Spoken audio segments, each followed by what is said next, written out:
Terza corsia lungo la 4 Venezia-Trieste, il CIPE approva il piano finanziario, il via ai lavori a settembre col primo lotto, Quarto Daltino, San Donà di Piave. La sicurezza stradale, via libera dalla CIPE al piano per la terza corsia in A4, il servizio. Finalmente, e così le Cassandre che su quest'opera hanno guffato fino adesso finalmente smetteranno. Assessore, si sta togliendo un sassolino dalle scarpe? Ma credo che questo sia un sassolino, sia una pietra. È stato l'oggetto più citato dagli amministratori regionali quando in A4 sul passante si verificava il caos. Maxi tamponamenti finiti in tragedie, come quella del 2003 e del 2008. Code chilometriche e caos totale, come quello del 1 agosto di un anno fa sul passante.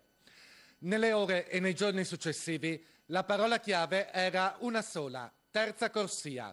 Da realizzare quanto prima, fare presto per sbloccare l'iter. Mancava un tassello. Il via libera, tanto atteso e definitivo, è arrivato nella tarda mattinata di oggi da Roma.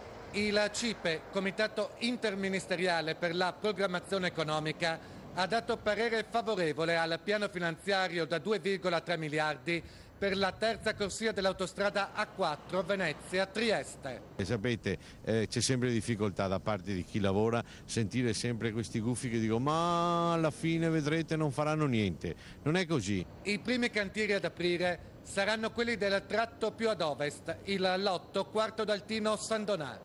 L'inizio dei lavori è previsto a settembre, la conclusione dell'opera entro 5 anni.